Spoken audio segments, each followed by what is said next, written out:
मेघवर्णं शुभांगं लक्ष्मीकान्तं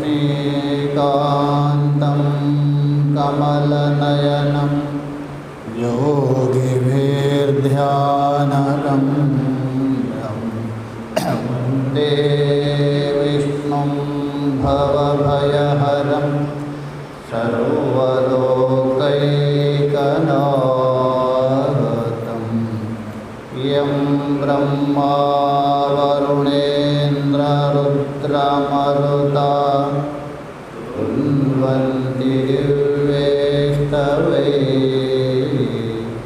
वेदैः साङ्गपदक्रमोपनिषदैः गायन्ति यं सामगाः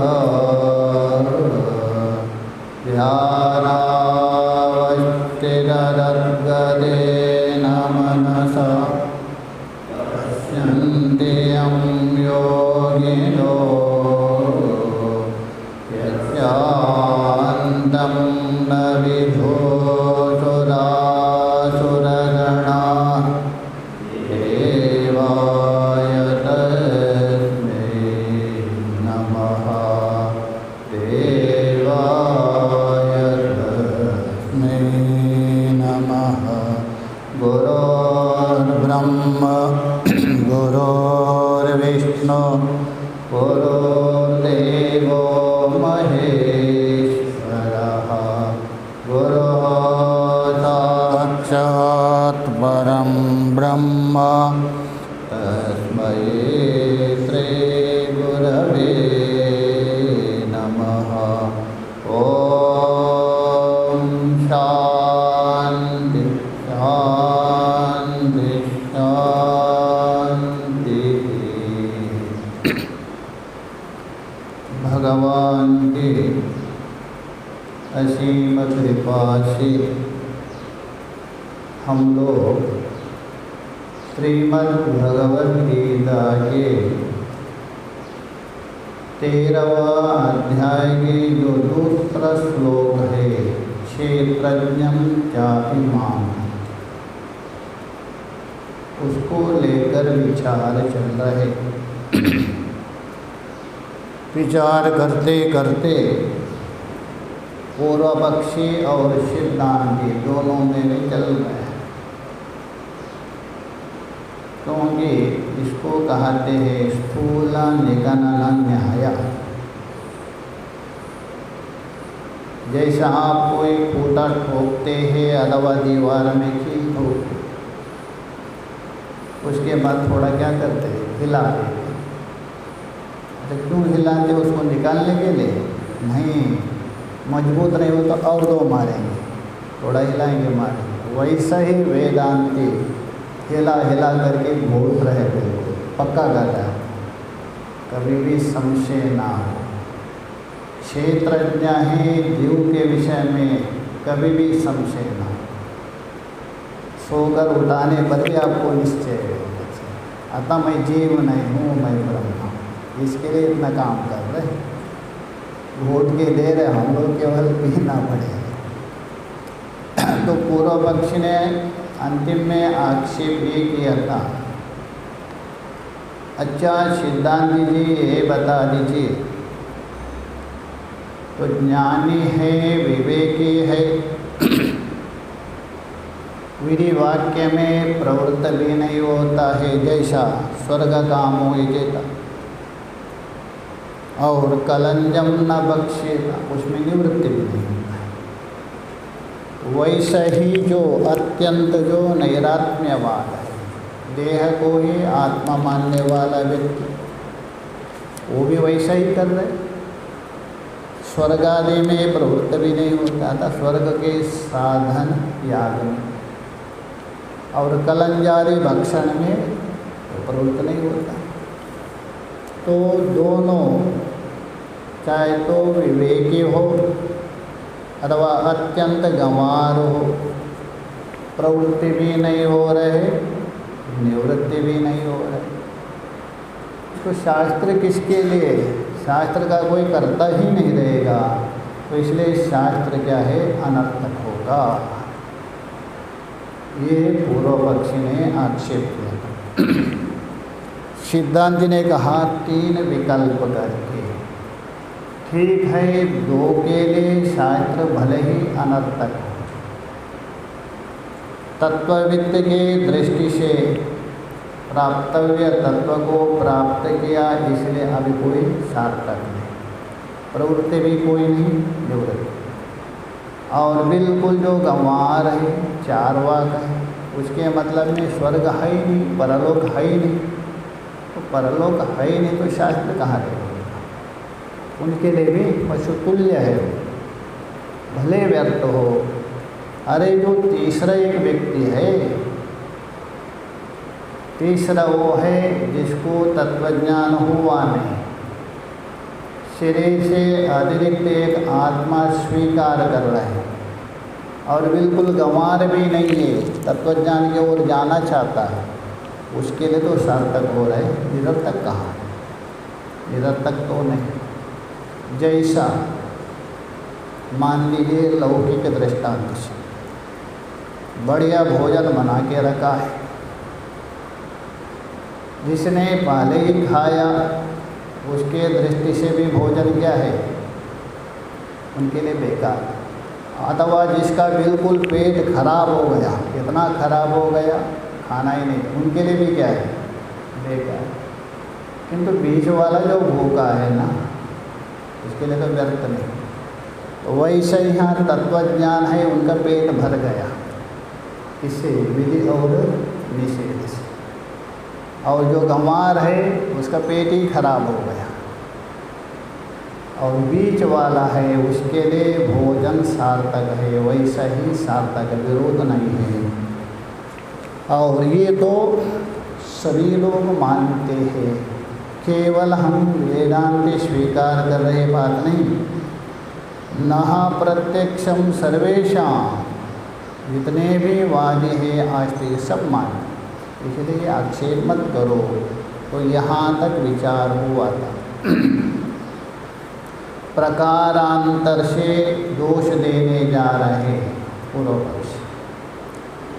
ठीक है, आपकी बात मान लिया, किंतु आगे देखिए, विवेकी नाम अप्रवृत्ति दर्शना तद अनुगामी नाम अप्रवृत्तो शास्त्र अनर्थक्यम। प्रकारांतर से शास्त्र अनर्थक्य सिद्ध करने जा रहे पूर्व पक्ष। वो भी कम नहीं पूर्व पक्ष, वो भी मजबूत है। विवेकी नाम, विवेकी बोल दो अच्छे प्रकार से जिसने विवेक किया है, ठीक ठीक से नित्यानित्य वस्तु, ऐसा जो श्रेष्ठ पुरुष है। अप्रवृत्ति दर्शनात्, वो विधि और निषेधात्मक शास्त्र में प्रवृत्त नहीं होते, किंतु श्रवण मनन निधिध्यासन में ही प्रवृत्त होते। अच्छा, उनके चेले चपाटे तो बहुत हैं, उनके अनुकरण करने वाले कम है क्या? तो तद अनुगामी नाम, तद बोलते उस महापुरुष के अनुसरण करने वाले, उस महापुरुष के फॉलो करने वाले। अप्रवृत्त, वो कहेंगे हमारे गुरुजी प्रवृत्त नहीं हो रहे, हम क्यों प्रवृत्त हो रहे, इसलिए वो भी प्रवृत्त नहीं होंगे। पीछे भी बता दिया है गीता में, यद्यदाचरति श्रेष्ठः तत्तदेवेतरो जनाः। जैसा जैसा श्रेष्ठ महापुरुष आचरण करते हैं, वैसा ही उसके अनुकरण करने वाले करते, वो भी छोड़ देंगे। वही बोला अप्रवृत्त, तो शास्त्र अनर्थक्यम। अरे वो गुरु के लिए तो शास्त्र अनर्थक हो ही गया, और उसके पीछे पीछे चलने वाले ने चेले चपाटे, वो भी छोड़ देंगे, शास्त्र अनर्थक हो गया। ये है पूर्व पक्ष। सिद्धांती यहाँ विकल्प करके पूछ रहे, 2 विकल्प कर रहे। अच्छा, आपने कहा जो विवेकी है श्रेष्ठ है, वो शास्त्र में प्रवृत्त नहीं होते, मतलब विधि निषेध। क्या सारे विवेकी है वो प्रवृत्त नहीं हो रहे, इसलिए उसके अनुकरण करने वाले प्रवृत्त नहीं हो रहे, अथवा यत्किंचित विवेकी, दो विकल्प। तो प्रथम विकल्प को खंडन कर रहे, देखिए सारे विवेकी है और उनके अनुकरण करने वाले शास्त्र के पीछे उनके पीछे जाने वाले शास्त्र का अनुकरण नहीं करते, तो प्रथम को खंडन कर रहे। न कस्यचिदेव विवेक उपपत्ते, तो ये बोल रहे यह कहना ठीक नहीं है, ये जो बात आपने कहा ये ठीक नहीं, क्योंकि ना को वहीं पालेंगे, ये बात आपकी ठीक नहीं। कस्यचिदेव विवेक उपपत्ते, सभी को विवेक हो नहीं सकता, संभव नहीं, तो प्रथम खंडन कर। किंतु विवेक किसको हो रहे, कस्यचिद, किसी एक को हो सकता। गीता में भी बताया ना पीछे, मनुष्याणाम सहस्रेषु कश्चित् यतति सिद्धये, 7वें अध्याय में। तो इसलिए बोल रहे अनेकेषु ही प्राणीषु कश्चिदेव, अनेक प्राणियों में कोई एक विवेक स्यात्, विवेक हो सकता है। यतः इदानीं, जिस प्रकार भाष्यकार बता रहे अपने समय में, इदानीं मतलब उस समय, जैसा इस समय में कोई इक्का दुक्का ही विवेक होता, सभी नहीं होते, वैसा ही सभी विवेक संभव नहीं है। अतः उनके अनुकरण करने वाले शास्त्र को छोड़ देंगे, ये भी संभव नहीं। अच्छा, यदि किसी एक को मान लीजिए, अर्थात यत्किंचित जो विवेक है उनके अनुकरण करने वाले, वो तो शास्त्र को छोड़ देंगे वो लोग, उसको खंडन करा देंगे। न च विवेकिनाम अनुवर्तन्ते मूढ़ः, न च यह अन्वय, विवेकिनाम मूढ़ः न च अनुवर्तन्ते, जो विवेकी पुरुष है उसके अनुकरण कौन करते, कोई भी नहीं करते। हाँ करेंगे, उससे कोई गलत हो तो करेंगे अनुकरण, अच्छा अनुकरण नहीं करेंगे, वो देखा जाता है। तो इसलिए बोल रहे, इसलिए कोई एक संत बता रहे थे, ये दंडी क्यों बने, मजाक कर रहे थे। भगवान भाष्यकार जी जा रहे थे, उनके पीछे पीछे शिष्य लोग भी थे। भगवान भाष्यकार जी ने कुछ अमेध्य पदार्थ खा लिया, तो शिष्यों ने भी खा लिया, एक ने, बाकी नहीं खाया। उसके बाद भाष्यकार जी ने देखा आगे जा रहे थे, अग्नि के कोयले थे गरम गरम, वो भी खा लिया, तो शिष्य नहीं खाया। अच्छा, वो तो मैं खाया, वो खा रहे, ये नहीं खा रहे, इसलिए तुम दंड के पात्र, दंड भक्ता, ऐसा कहा, उसको दंड दिया, वो तुम अयोग्य है, परमहंस बनने के लिए अयोग्य, ऐसा कहा थे। तो यही बता रहे हैं, जैसे विवेकी जो जा रहे हैं उस मार्ग में कोई भी नहीं अनुकरण करते, वो जा रहे हैं, आप कहने पर भी नहीं करेंगे, उल्टा ही करेंगे। इसलिए बोलते मूढ़ा, क्यों ऐसा, राग दोष तंत्रत्वात् प्रवृत्ते, ये जो भी प्रवृत्ति हो रही है उस प्रवृत्ति का कारण है राग और द्वेष। राग और द्वेष के वशीभूत होकर वो प्रवृत्त हो ही जाएंगे, विवेकी का अनुकरण नहीं करेंगे, क्योंकि स्पष्ट बता रहे हैं। उसके लिए प्रमाण भी दे रहे, स्वभाव्याच प्रवृत्ते, प्रत्येक व्यक्ति जो प्रवृत्त हो रहे उसका स्वभाव है। यहाँ स्वभाव का मतलब है जन्मांतर का संस्कार, उस स्वभाव को लेके प्रवृत्त हो जाता है। उसके लिए प्रमाण दे रहे भगवान का वचन।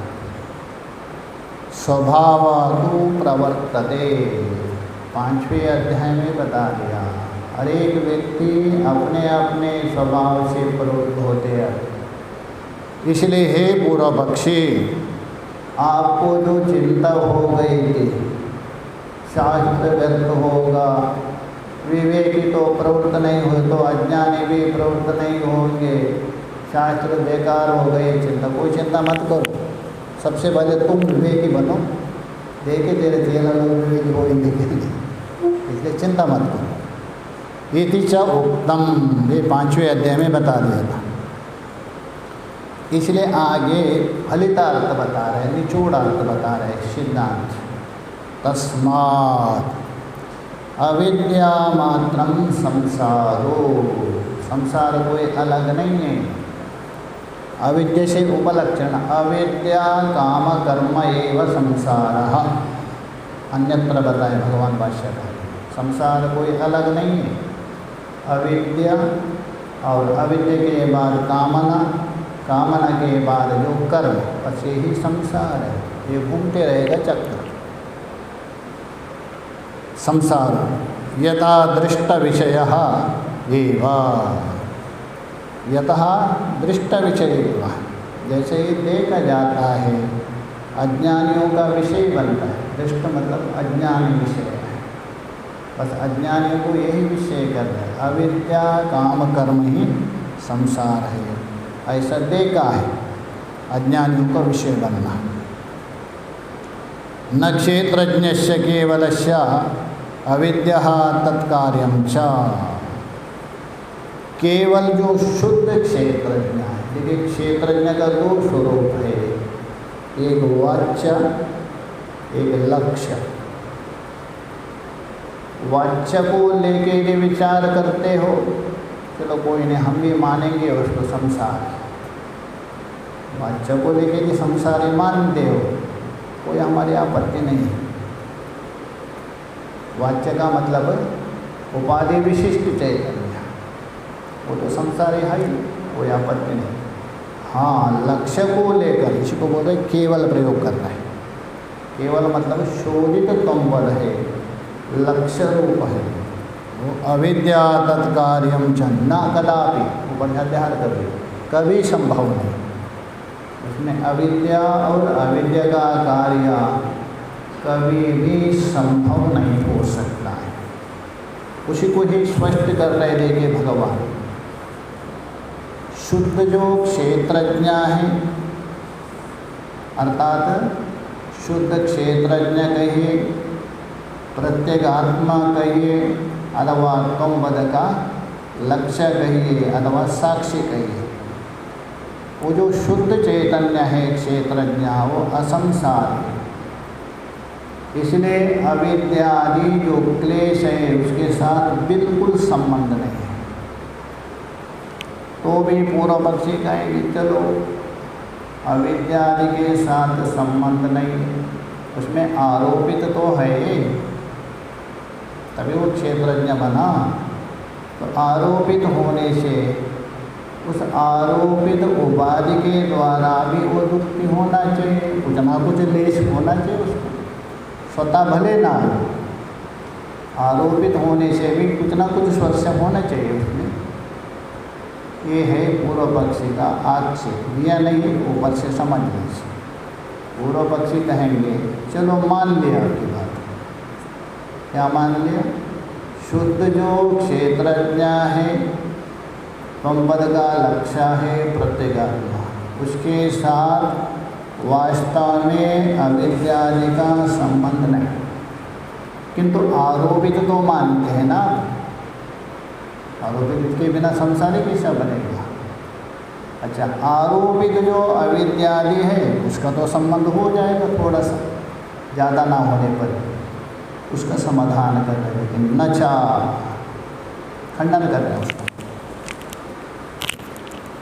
मिथ्या ज्ञानम परमार्थ वस्तु दूषयितुम न च समर्थः, स्पष्ट कर रहे हैं। अरे पूर्व पक्षी जी, अरे मिथ्या ज्ञान है, आरोपित ज्ञान है, वो तो परमार्थ वस्तु को दूषित करेंगे, ये कैसा संभव है? ये तो आप भी जानते हैं, आरोपित पदार्थ, झूठा पदार्थ यथार्थ वस्तु को दूषित नहीं कर सकता। जैसा दृष्टांत दे रहे, देखिए स्पष्ट कर रहे दृष्टांत के द्वारा। ऊषरदेशं स्नेहेन पंकीकर्तुं न हि शक्नोति मरीचि उदकं यथा। जिस प्रकार ऊषरदेशम, ऊषर देश बोल दो रेगिस्तान, सूखा प्रदेश, उसमें आपको जल दिख रहे मरुमर्ची का, सूर्य के किरण पड़ रहे, वो किरण आपको जल रूप से दिख रहे। जैसा आप यात्रा में जाते हैं, गर्मी भयंकर है, हाईवे में सामने देखिए नदी बाहरी जैसा दिखता है, गाड़ी में जाते समय जल होगा कर। तो रोड में ऐसा होता तो रेगिस्तान में तो बिल्कुल नदी नदी दिखेगा। तो ये बता रहे हैं वो जो है ऊषरदेशम स्नेहेन, जल में एक स्नेह नाम का गुण है। चूर्णादि पिंडे भाव है तो स्नेह, स्नेह का मतलब है जो चूर्ण है आटे आदि का, उसको एकत्रित करने का जो धर्म जिसमें है उसको स्नेह कहा। ये जल में ही केवल है। तो वो जो स्नेह है किसमें? जल में। वो ऊषरदेशम पंकीकर्तुं, अर्थात कीचड़ बनाना, गीला करना, न शक्नोति, संभव नहीं है। जल का स्वभाव है मिट्टी को क्या करते हैं? गीला करता है और कीचड़ बना देता है। किंतु रेगिस्तान में जो भान हो रहे जो जल रेगिस्तान को गीला नहीं कर सकता है, कीचड़ नहीं बना सकता है। न शक्नोति कौन? मरीचि उदकम, मरुमरीचिके में भान होने वाला जल। ये हुआ दृष्टांत। यथा, यथा नहीं दिया, जहर कर दीजिए। इसी प्रकार सारे और भी दृष्टांत लीजिए, इतना भी दृष्टांत है। देखिए रस्सी में भान होने वाला सर्प, उस रस्सी में जरा सा भी विष का एक बूंद भी नहीं आता, सारा सर्प। ततः उसी प्रकार अविद्या क्षेत्रज्ञस्य न किंचित कर्तुं शक्नोति। उसी प्रकार ये अविद्या भी आरोपित है उसमें, वो भी अध्यस्त है एक प्रकार से। क्षेत्रज्ञ को न किंचित कर्तुं शक्नोति, कुछ भी दोष से लिप्त नहीं कर सकते। अविद्यागत जितने भी दोष है उस दोष में यत् किंचित दोष भी उसके साथ संबंधित नहीं कर सकते, संभव नहीं है। अतः इसलिए क्षेत्रज्ञ वस्तुता है अविद्या संबंध से रहित है, विद्या संबंध वाला है, उसको बता रहे हैं। उसके साथ वास्तव में अविद्या का संबंध है नहीं, यही बता रहे। अताच इदम उक्तम अस्मात् कारण, अस्मात् मतलब क्षेत्रज्ञ के साथ अविद्या का वास्तव में जरा सा भी संबंध नहीं है। इसलिए इसी को लेकर भगवान ने स्पष्ट बता दिया है, क्षेत्रज्ञं चापि माम विद्धि। जिस प्रकार माम अर्थात ईश्वर तत्व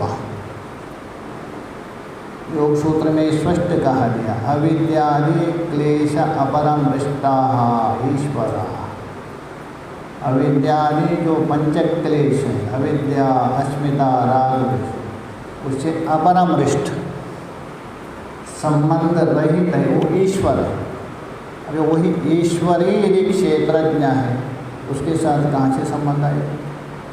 वही बोला क्षेत्रज्ञं चापि माम। और ये अज्ञान है क्षेत्रज्ञ में वास्तव में नहीं है, कल्पित मात्रा है। ये भी बता दिया। अज्ञानेनावृतं ज्ञानम इति चा, ये 5वें अध्याय में बता दिया। ज्ञान है, क्षेत्रज्ञ है, ज्ञान स्वरूप है, वो अज्ञान के द्वारा आवृत है, अध्यारोपित है। अध्यारोपित पदार्थ अधिष्ठान तत्व का कुछ बिगड़ नहीं सकता, अनर्थ नहीं कर सकता। भले आप अनर्थ मान लीजिए, अनर्थ होगा, ये बता। अतः दोबारा पूर्व पक्षी बोल रहे हैं, अतः किमिदं संसारिणामिव अहमेव मम एव इदमिति पंडितानामपि। पूर्व पक्षी बता रहे यहाँ, अतः यदि किम इदं संसारिणामिव, तो ये बता दीजिए संसारी व्यवहार कर रहे क्या नहीं कर रहे, खा रहे, पी रहे और बोलते हैं ये मैं जा रहा हूँ, ये मेरी वस्तु है, ये संसारी व्यवहार कर रहे क्या नहीं। वैसा ही पंडित लोग भी, पंडित बोल दो तत्ववेद पुरुष, वो नहीं बोलते क्या है मुझे भूख लगी है और ये मेरा है, व्यवहार करते क्या नहीं, वो भी व्यवहार कर रहे, उसको लेके बोल रहे। अतः किमिदं संसारिणाम युवा, ये संसारी पुरुषों के समान, किनका, पंडितानाम, जो पंडित है उन पंडितों को भी। यहाँ पंडित का मतलब पूर्व पक्षी का भाव है तत्व, पंडः नित्यानित्य विवेक आत्मज्ञान तदा स्थिति पंडितः। वो जो पंडित है उनको भी ये होता है क्या, अहम एवं मम एव इदम, मैं ऐसा हूँ, यह वस्तु मेरी है, ऐसा प्रतीति होता है क्या नहीं।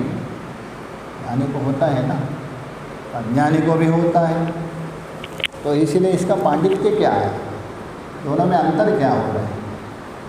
एक को आप मूर्ख बोल रहे, एक को पंडित बोल रहे, व्यवहार दोनों बराबर कर रहे। विष चाहे तो अज्ञानी के सामने रखो, वो नहीं खाएंगे, ज्ञानी भी नहीं खाएंगे विष। अगर ज्ञानी है विषय तो खाएंगे क्या, नहीं खाएंगे। और सांप है तो अज्ञानी भी भागेंगे, ज्ञानी भी भागेंगे। तो दोनों का व्यवहार बराबर हो रहे हैं, तो अंतर क्या है, पूर्व पक्षी का भाव है। सिद्धांती यहाँ 3 विकल्प करके उत्तर देते, 3 विकल्प करेंगे। अच्छा ये बताओ, ये जो अपना पांडित्य बता दिया आपने, ये जो पांडित्य क्या है आपका, आपने कहा ना पंडित, पंडित बोल तो पांडित्य जिसके पास है वो पंडित है। तो ये जो पांडित्य क्या, ये है देह में आत्मदर्शन करना, यही पांडित्य है। एक विकल्प, अनात्मा शरीर आदि में आत्मत्व दर्शन करना, इसको पांडित्य मानते हो। अथवा कूटस्थ आत्मा में ही आत्मा मानना, ये पांडित्य है। तीसरा है संसारित्व व्यवहार है, ये पांडित्य है। 3 विकल्प करके एक एक को खंडन करना। तो प्रथम को खंडन करने देखे, श्रुणु, प्रथम अर्थात देह को ही आत्मा दर्शन मानना, ये पांडित्य है। ये कभी भी संभव नहीं होगा, क्योंकि विरोध है इनका। श्रुणु इदम तत्पांडित्यम, जिस पांडित्य के विषय में आपने जिक्र किया था, जिज्ञासा, तो पांडित्य क्या है आपका, यत् क्षेत्रे एव आत्मदर्शनम, अतः अनात्मा में आत्मदर्शन, ये पांडित्य है आपका। प्रथम विकल्प, ये ऊपर से अध्याहार कर दीजिए, ये कदापि संभव नहीं है, ये संभव नहीं है। क्योंकि शरीर है, उस आत्मा के साथ असंसारी के साथ विरोध है, ये संभव नहीं है। दूसरा बता रहे हैं, दूसरा है कूटस्थ में आत्मा देखना, ये पांडित्य है। जो कूटस्थ है वही आत्मा है, ये पांडित्य है। यदि ये पांडित्य मानते हो, उसके अंदर भोग आदि कोई इच्छा नहीं रही, ये बिल्कुल ठीक है, ये बता देंगे। दूसरा, यदि पुनः क्षेत्रज्ञम अविक्रियम पश्येयु। अच्छा पूर्व पक्षी जी, जो क्षेत्रज्ञ है उसको अविक्रिय मतलब कूटस्थ रूप से देखते हो, यही आपकी पांडित्य है। ततो न भोगम कर्मा वा, उस अवस्था में मुझे अमुक भोग मिले अथवा मैं अमुक कर्म करे, ये इच्छा उसके अंदर नहीं रहती, उसके अंदर संभव नहीं। क्योंकि आप क्षेत्रज्ञ को क्या देख रहे हैं, कूटस्थ रूप से देख रहे हैं ना। कूटस्थ में कोई क्रिया संभव नहीं, ना भोग संभव नहीं, ये पांडित्य तो ठीक ही, ये बोले। अविक्रियम बोल तो कूटस्थम। पश्येयु देखना है, ततो न भोगम न कर्म आकांक्षेयु, न कर्म की आकांक्षा होगी न भोग की आकांक्षा होगी। ममशादिति, ममशाद बोल तो मुझे अमुक भोग मिले, मुझे मैं अमुक कर्म करूँ, ये जो आकांक्षा कभी भी नहीं हो सकती, क्योंकि आत्मदृष्टि हो गई ना उनकी, संभव नहीं। तो ये बोल रहे हैं विक्रिय एवा भोग कर्मणि, स्पष्ट कर रहे हैं। क्योंकि भोग और कर्म दोनों है ना, ये विकार ही तो है। ये विकार, विकार मतलब कार्य, भोग और कर्म क्या है, दोनों कार्य है।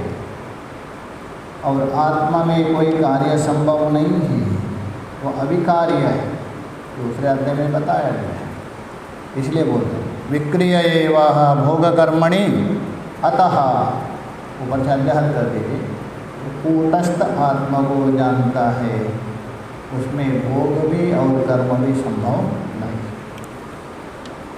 अतएव सति, फलितार्थ बता रहा है निचोड़ करके। अतः एवं सति फलार्थित्वा अविद्वान प्रवर्तते। यहाँ दो वाक्य कर दीजिए, भगवान भाष्यकार ने एक ही वाक्य प्रयोग कर रहे हैं, अतः शब्द के द्वारा दो वाक्य का संकेत कर रहे हैं। अतः एवं सति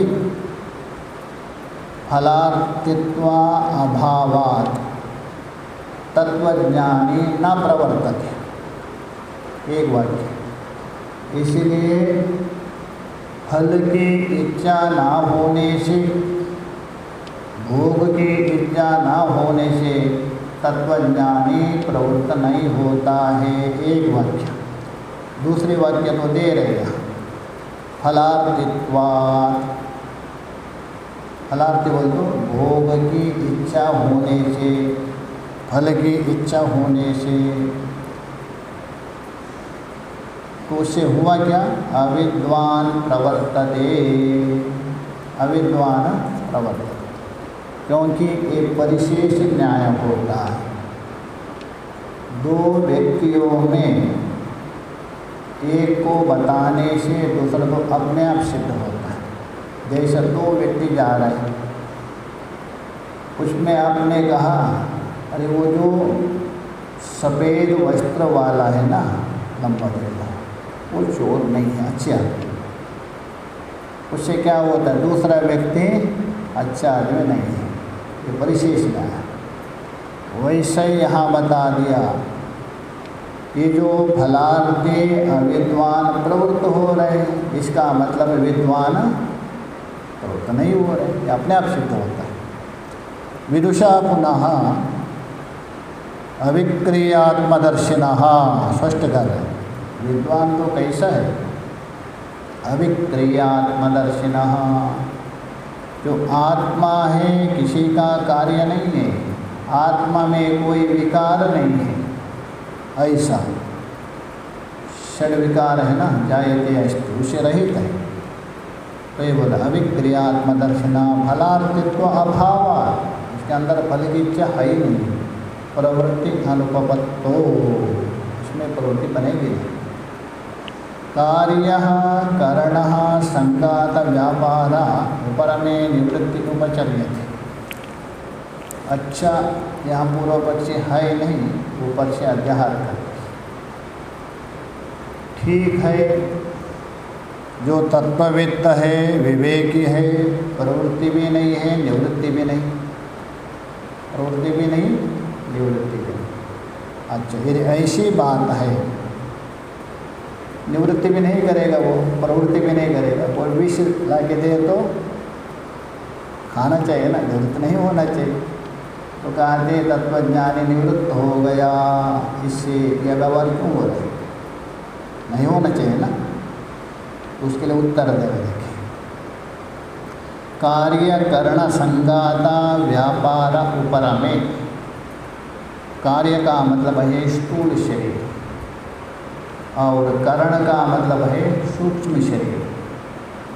इन दोनों का मिलावट है हमारा, तभी काम कर रहे। संघात बोलते मिलावट, स्थूल और सूक्ष्म शरीर। इसका जो सारा जो व्यापार उपरम हो गया, उपरत हो गया, क्योंकि व्यापार का कारण है अज्ञान, निवृत्त होने से।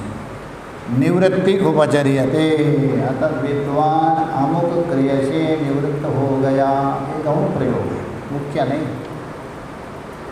ये जो प्रयोग कर रहे हैं ना, निवृत्त हो गया करके, ये गौण प्रयोग, वास्तव में निवृत्ति नहीं है उनकी, क्योंकि व्यापार ही नहीं है उससे, निवृत्ति कहाँ से होगी? इसलिए निवृत्ति की निवृत्ति मानी जाती है। इदम चा, देखिए तीसरा पक्ष है। पांडित्य को लेके 3 विकल्प किया था ना, वो तीसरा है, क्या संसारी रूप ही पांडित्य है क्या आपका? उसको उतारने। इदम चा अन्यत पांडित्यम, किसी किसी बहुत बड़े विचारक हैं, उनका अन्य पांडित्य है, अपने को बड़े मानते, जानते थोड़ा सा और बहुत मैं जानता हूँ, ऐसा मानने वाले। जैसे कभी कभी होते हैं ना, थोड़ा जानने वाला अपने को बहुत मानता। एक बार क्या हुआ, कोई गाँव के थे व्यक्ति, उनकी शादी हो गई। एक टूटा फूटा 2-3 अंग्रेज आते थे, शादी हो गए दूसरे जगह, अन्य दूसरे के साथ। किसी ने पूछा पति से, अरे ये कौन है? दिस इज माई पाइप, ये मेरा पाइप है। वही को भूल गए, ये मेरे पाइप बोल दिया। और उधर पति घूम रहा था, पति से पूछा पत्नी से, अरे वो कौन है? This is my hand pipe. Husband भूल गया, हैंड पाइप बोल दिया। ऐसा होता है। इसी प्रकार यहाँ बोल रहे हैं, ये जो पांडित्य आता, पंडिता मन्य माना, तो ये बोल रहे हैं पांडित्यम कस्यचित, सभी नहीं, कोई कोई ऐसे लोग, उनकी ये पांडित्य है, ये विद्वत्ता है। क्या है बता देखें। अष्टु क्षेत्रज्ञ ईश्वर एवं, बस कितना अंश तो स्वीकार किया, ठीक है, क्षेत्रज्ञ ईश्वर है, ठीक है, बात हम भी मानते। क्षेत्रम च अन्यत, किंतु क्षेत्र है, अन्य है। और क्षेत्रज्ञ से विषय, क्षेत्रज्ञ तो ईश्वर ही है, और जो क्षेत्र है वो जो है, वो क्षेत्र को जानने वाला है, वो क्षेत्रज्ञ का जनक विषय क्षेत्र अलग है, ऐसा मानते। और मैं तो इनसे अलग हूँ, ईश्वर भी नहीं हूँ, क्षेत्रज्ञ में तीसरा एक जीव मान रहे, ऐसा भी मानते। ममेवांशु जीवलोक, जीवलोक मानते हैं ना, कोई अलग मानते वो, एक क्षेत्रज्ञ और ईश्वर से अतिरिक्त एक जीवलोक मानते। तो मैं गए था मुंबई में, कोई पूछा स्वामी जी जीवलोक कोई अलग मानते? हाँ वो मानने वाले माने पता नहीं, उनसे पूछ लिए। तो जीवलोक कोई अलग मानते, देखिए यहाँ भी वही मानते। क्षेत्रज्ञ है ईश्वर स्वरूप है और उस क्षेत्रज्ञ का विषय हुआ क्षेत्र, किंतु मैं तो न ईश्वर हूँ न क्षेत्रज्ञ, अलग हूँ, तीसरा। ये उनकी पांडित्य है। अहम तो संसारी, मैं तो संसारी हूँ। सुखी दुखी च, सुखी और दुखी हूँ। और कितना भी उसको बता दीजिए आप ईश्वर हो, नहीं मानेगा। अरे मैं तो संसारी हूँ, सुखी दुखी का अनुभव कर रहा है। भाष्यकार जी ने एक दृष्टांत दिया अन्यत्र। कश्चित महामूर्खः, कोई मूर्ख व्यक्ति किसी सेठ के वहाँ काम करते थे। सेठ ने गुस्से से कहा अरे तुम मनुष्य नहीं हो। अभी उनके मन में बैठा मैं मनुष्य नहीं हूँ। अभी मनुष्यत्व का प्रमाण करने के लिए गए, जा रहे थे, सामने से एक विद्वान पंडित आ रहे थे। पंडित जी को पकड़ लिया, रुक जाओ, बताओ मैं मनुष्य हूँ है कि नहीं, बताओ। अभी उसको क्या समझाएंगे? पंडित जी आपको बताना ही पड़ेगा, नहीं तो छोड़ूंगा नहीं।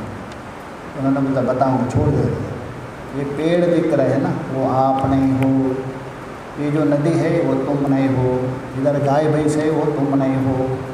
ये पत्थर तुम नहीं हो, सब निषेध, किंतु तो अमनुष्य नहीं। ऐसा कहा। सब कहने के बाद पंडित जी आपने बताया नहीं, निश्चय करें। अभी उसको कौन समझाएंगे? ऐसा ही यहाँ शास्त्र बार बार बता रहे, महापुरुष बार बार बता रहे, तो भी बोलते नहीं मैं इनसे अलग हूँ, संसारी हूँ। इसी का नाम है दुराग्रह। दुराग्रह कहते हो, कितना भी समझना। शास्त्र कहते रहेंगे, हम नहीं मानेंगे। यहाँ स्पष्ट कर देखिए, अहम तो संसारी, मैं संसारी हूँ, सुखी हूँ दुखी च। हाँ, संसार उपरमच मम कर्तव्य। और ये जो संसार है उसका उपरम करना, अतः समाप्त करना, ये मेरा कर्तव्य है। अरे संसार से मुक्ति होना मेरा कर्तव्य है। इसलिए मुझे क्या करना है? क्षेत्र क्षेत्रज्ञ विज्ञानेन ध्यानेन च, मुझे क्षेत्र और क्षेत्रज्ञ का ज्ञान और ध्यान द्वारा, क्षेत्र का और क्षेत्रज्ञ का, उनका ज्ञान और ध्यान द्वारा ईश्वरम क्षेत्रज्ञम, जो ईश्वर रूप क्षेत्रज्ञ है उसका साक्षात्कार करना है। क्योंकि संसार से मुझे मुक्त होना। ईश्वर एक अलग क्षेत्र है। तत्स्वरूप अवस्थानेन इति, उस ईश्वर का साक्षात्कार करके, कौन सा? क्षेत्रज्ञ रूप एक अलग क्षेत्रज्ञ, वो ईश्वर है, उसका साक्षात्कार करके उस स्वरूप में स्थित होना है। इसलिए मुझे साधना करना है और संसार से निवृत्ति होना है, ऐसा मानते हैं। ये भी एक पांडित्य है, तीसरा पांडित्य। या च एवं बुध्यते या च बोधयति च नासो क्षेत्रज्ञ। और जो ऐसा बुध्यते, वो जो समझता है, बिल्कुल समझ इस प्रकार, और दूसरे को, अपने शिष्यों को ऐसा समझाता भी, न असो क्षेत्रज्ञ इति, वह जीव क्षेत्रज्ञ ब्रह्म नहीं है। यह जीव क्षेत्रज्ञ ब्रह्म नहीं है, ये जीव संसारी है। क्षेत्रज्ञ जीव ब्रह्म अलग है, तुम साधना करने से उसको प्राप्त करेंगे, ऐसा समझा रहे हो। अपने को अलग मानते हैं, पता नहीं कहाँ से। हाँ, वो लोग में मानते, जैनों में एक बद्ध जीव एक मुक्त जीव मानते, ऐसा भी मानते। बद्ध जीव, मुक्त जीव, साधक जीव, अलग अलग भेद मानते। नासो क्षेत्रज्ञ, ऐसे वो क्षेत्रज्ञ नहीं। एवं मनवानो, ऐसा जो मान रहे है नहीं, पंडिता मन्यमाना, पंडित नहीं मान के बैठना, मनवान। यह सह पंडितः पंडितापसदः, इस प्रकार जो मान रहे ना वो कैसा है? पंडितों में अपसदः, अपसदः मतलब निकम्मा है वो, पंडित नहीं है, पंडितों में कलंक है, अधम है, अपसद बोलते निकम्मा। संसार मोक्षयो शास्त्रस्य च अर्थवत्वं करोति, संसार और मोक्ष और शास्त्र की सार्थकता सिद्ध करूँगा, इस प्रकार मान रहे। शास्त्र विरुद्ध जाके बड़े बड़े महापुरुषों ने चिंतन किया, उनका चिंतन से विरुद्ध जाके इस प्रकार मान रहे। क्या? क्षेत्रज्ञ वो ईश्वर स्वरूप है, वो अलग है। वो क्षेत्रज्ञ क्षेत्र को विषय करता है, ईश्वर रूप क्षेत्रज्ञ। मैं तो उनसे बिल्कुल अलग हूँ, संसारी जीव हूँ, साधना करके मैं उसको प्राप्त करूँगा। इस प्रकार जो व्याख्या करते हैं शास्त्र है ईश्वर क्षेत्रज्ञ, वो जो है पंडित अपसदः, पंडितों में निकम्मा है, अदम है, ये बता। उसी को ही भाष्यकार जी बता देते हैं। और वो कैसा है?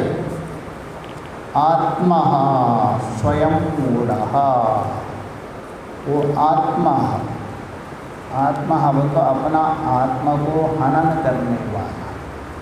देखिए आत्मा हनन का मतलब ये है, आत्मा को ठीक ठीक से जैसा है वैसा नहीं जानना, वही उसकी हत्या है और कोई हत्या नहीं। जैसा मान लीजिए जो श्रेष्ठ पुरुष है, विद्वान है, सम्मान व्यक्ति है, उसको वैसा वैसा बोलते ठीक है, उसको कोई उल्टा पुल्टा कहा एक प्रकार से उसकी हत्या हो। संभावितस्य चापीति मरणादति, आत्मा का जो यथार्थ स्वरूप श्रुति बता रहे उसका उल्टा अर्थ करना, यही आत्मा। क्योंकि वहाँ बताए ना अपने मुंडक में, अविद्यायाम बहुधा वर्तमाना स्वयं वर्तमाना वयम कृतार्थः यदि अभिमन्यमाना, अविद्या में खड़े हैं, मैं कृतार्थ हूँ, ऐसे मानने वाला। ये जो मूढ़, भाष्यकार बोले वो मूढ़ है। केवल वो स्वयं मूढ़ नहीं है, अन्यांचः व्यामोहयति, उसके जो अनुकरण करने वाले हैं उनको भी मोहित करते हैं। अंधेन नीयमाना यथा अंधा, जैसा अंधे के पीछे जाने वाला जो अंधा है।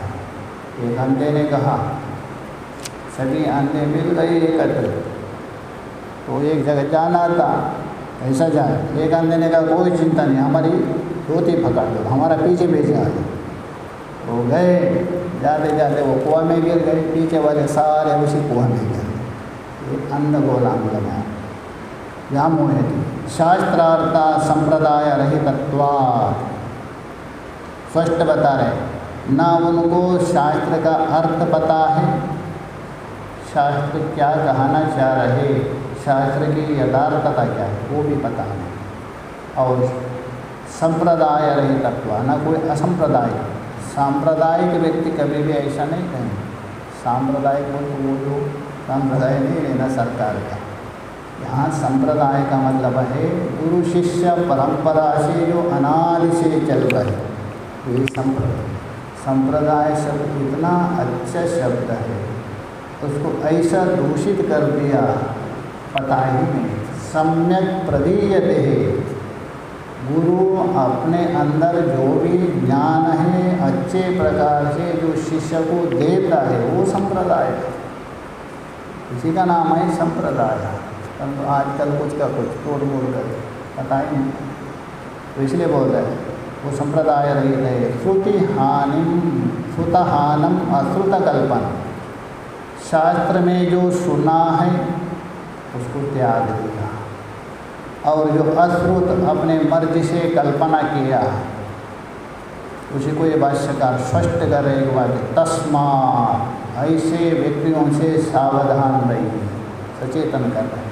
असंप्रदायविद सर्वशास्त्रविदपि मूर्खवदेव उपैक्षति, संपूर्ण शास्त्र का मर्मज्ञ भी क्यों ना हो, सब शास्त्र को जानता है, किंतु असंप्रदायविद है उसको मूर्ख के जैसा उपेक्षा करना है। बिल्कुल, क्योंकि शास्त्र का अर्थ अनाप शनाप करेंगे अपनी बुद्धि के अनुसार, ऐसा मानते, इसलिए हम बता रहे उसको त्यागना चाहिए। आगे का विचार हम लोग कल। ओम पूर्णमदः